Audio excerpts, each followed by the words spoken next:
Hello guys, welcome back. आपका एक बार फिर से स्वागत है। आज जो हम करने वाले हैं वो है प्राइस इलास्टिसिटी और डिमांड के कुछ और क्वेश्चंस। पिछले वीडियो में मैंने आपको प्रोपोर्शनेट मेथड के कुछ क्वेश्चन करवाए थे, जिसमें हमने कुछ बेसिक लेवल के क्वेश्चन किए थे और कुछ एग्जाम में आए हुए क्वेश्चन किए थे। आज जो हम करेंगे थोड़े और उस टाइप के क्वेश्चन करेंगे और उसके बाद में हम परसेंटेज मेथड के क्वेश्चन भी अटेम्प्ट करेंगे। तो आइए विदाउट वेस्टिंग टाइम स्टार्ट करते हैं। आज का क्वेश्चन नंबर फर्स्ट वो है सीबीएसई के एग्जाम 2010 के एग्जाम में आया था। When price falls bye ₹2 per unit, जब दाम गिरकर ₹2 पर यूनिट हो जाते हैं तो क्वांटिटी इंक्रीजेस बाय 10। क्वांटिटी कितने से इंक्रीज हो जाती है? 10 से इंक्रीज हो जाती है। और मैंने आपको लास्ट क्लास में बताया था, अगर आपको बाई वर्ड का यूज करके दिया हुआ है तो इसका मतलब आपको चेंज इन प्राइस या चेंज इन क्वांटिटी गिवन है। तो ये आप यहाँ पे लिख लो। डेल्टा पी आपको गिवन है ₹2 और डेल्टा क्वांटिटी आपको गिवन है, क्योंकि फॉल हो रहे हैं तो माइनस में होगा, और डेल्टा क्वांटिटी है 10। अब देखते हैं पूछा क्या है इसमें। इलास्टिसिटी ऑफ डिमांड आपको गिवन है -1। Calculate its quantity demanded before change at the price of ₹10। बस लैंग्वेज को ही हमें देखना है कि क्वांटिटी डिमांडेड बिफोर चेंज मतलब प्राइस में चेंज होने से पहले कितनी क्वांटिटी थी। वापस रिपीट करता हूँ, प्राइस में चेंज होने से पहले कितनी क्वांटिटी थी ये आपको पूछा है। मतलब इनिशियल क्वांटिटी कितनी थी, और इनिशियल प्राइस भी आपको गिवन है 10। तो ये तो बहुत आसान सा क्वेश्चन है, बिल्कुल आसान है। बस लैंग्वेज का ध्यान में रखना है। फॉर्मूला पुटअप कर दो। तो P बराबर है 10, Q आपको फाइंड आउट करना है। डेल्टा Q आपको गिवन ही है और डेल्टा P भी आपको गिवन है -2। तो माइनस माइनस कैंसिल आउट हो जाएगा। तो 2 5 4 10। तो आपकी अगर मैं इसका क्रक्स निकालूं तो 1 बराबर हो जाएगा 5 क्वांटिटी। तो जब आप इसको क्रॉस मल्टीप्लाई करोगे 50, 10 5 जा 50, तो आपकी क्वांटिटी आ जाएगी 50। ये तो बहुत आसान सा क्वेश्चन था, और ऐसे ही क्वेश्चन एग्जाम में आते हैं 3 to 4 मार्क्स के। बस आपको लैंग्वेज का ध्यान रखना है। तो ये था हमारा क्वेश्चन नंबर फर्स्ट का आंसर। आइए बढ़ते हैं हम अपने क्वेश्चन नंबर 2 की तरफ। और क्वेश्चन नंबर 2 के बाद में हम करेंगे परसेंटेज मेथड से रिलेटेड कुछ क्वेश्चन। क्वेश्चन नंबर 2 में ये बोला हुआ है कि demand for a good at, जब प्राइस ₹10 थे तो डिमांड थी 40। मतलब आपको इनिशियल प्राइस और इनिशियल क्वांटिटी गिवन है। व्हेन प्राइस फॉल्स बाय 5, जब दाम ₹5 के द्वारा कम हो जाते हैं मतलब बाय 5, तो आपको चेंज इन प्राइस भी दिया हुआ है। Calculate new quantity. New quantity का मतलब आपको Q1 फाइंड आउट करना है, और सीधा ये फाइंड आउट हो नहीं सकता। जो हमने लास्ट क्लास में भी इसी टाइप से का क्वेश्चन किया था। आपको पहले क्या निकालना पड़ेगा? डेल्टा Q निकालना पड़ेगा। बाकी इंफॉर्मेशन आपको गिवन है। इनिशियल प्राइस थे आपके 10 और क्वांटिटी थी 40, और प्राइस में चेंज हो रहा है 5 से। तो आइए इस क्वेश्चन को सोल्व करते हैं। और इलास्टिसिटी ऑफ डिमांड है -3। तो P कितना था? 10 और क्वांटिटी थी 40। डेल्टा Q आपको फाइंड आउट करना है, और डेल्टा P भी आपको गिवन है। और मैंने आपको बताया भी था कि बाई गिवन हो तो वो डेल्टा P या Q होता है। तो -3 बराबर होगा डेल्टा Q अपॉन में 5 4 जा 20। तो डेल्टा Q होगा आपका 60। यहाँ पे एक चीज सॉरी मैंने गलती कर दी, यहाँ पे था प्राइस फॉल्स बाय 5। तो प्राइस फॉल हो रहे हैं तो इसका मतलब है ये -5 आपको गिवन है।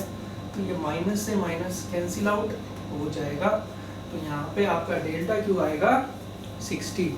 लेकिन ये जो आंसर आया है वो आपका डेल्टा Q आया है।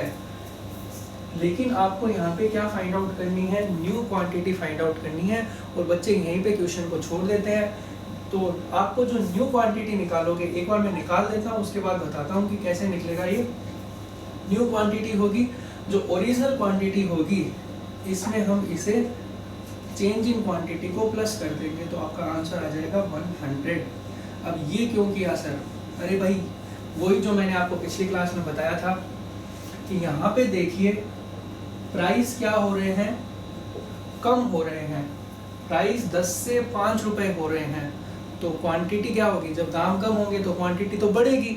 तो जो क्वांटिटी पहले 40 थी अब 40 से कितनी हो जाएगी, 100 हो जाएगी, क्योंकि यहाँ पे प्राइस क्या हो रहे हैं, कम हो रहे हैं। इसलिए मैंने यहाँ पे डेल्टा क्वांटिटी को जोड़ा। इसका रिवर्स भी हो सकता था, रिवर्स सिचुएशन में।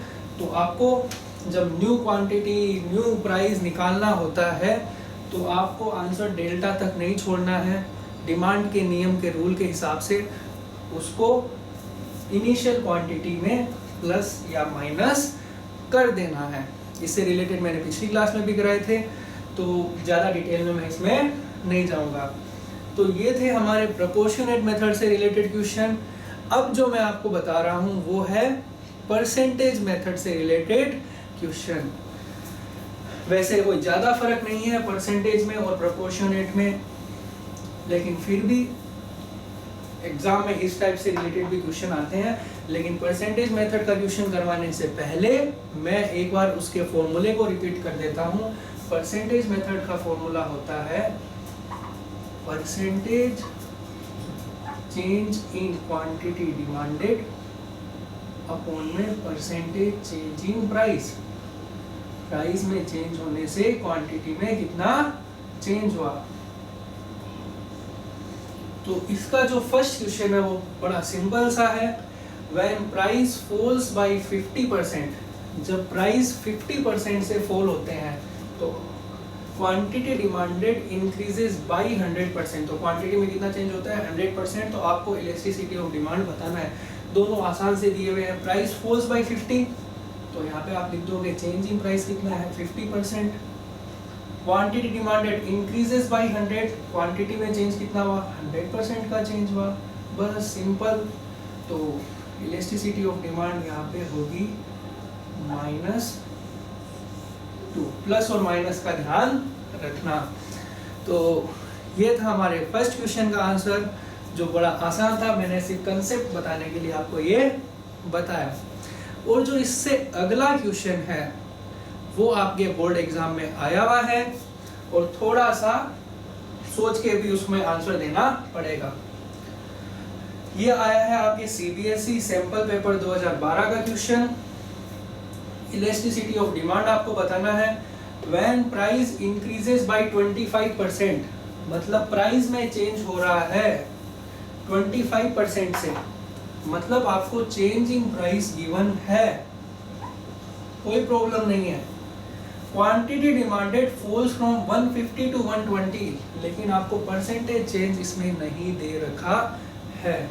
सिर्फ इतना दिया हुआ है कि क्वांटिटी जो पहले थी वो 150 थी और जो न्यू क्वांटिटी है Q1 वो है 120। तो आपको इसका परसेंटेज चेंज निकालना पड़ेगा। और वो कैसे निकालोगे, जो हमने स्टार्टिंग फर्स्ट क्लास में किया था। एक चीज की थी Q1 माइनस Q0 अपॉन में Q0 मल्टीप्लाई बाई 100। तो क्वांटिटी में कितना परसेंट चेंज हुआ, 150 minus 120 divided by 150 multiply by 100।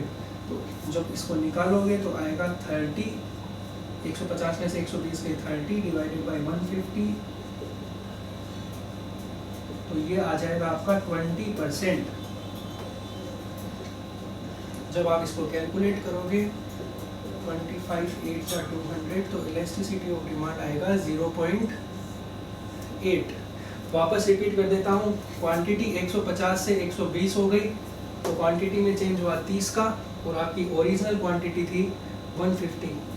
तो मतलब चेंज इन क्वांटिटी को आपने डिवाइड कर दिया ओरिजिनल क्वांटिटी से और मल्टीप्लाई बाई 100, ताकि हम उसका परसेंटेज चेंज निकाल सकें।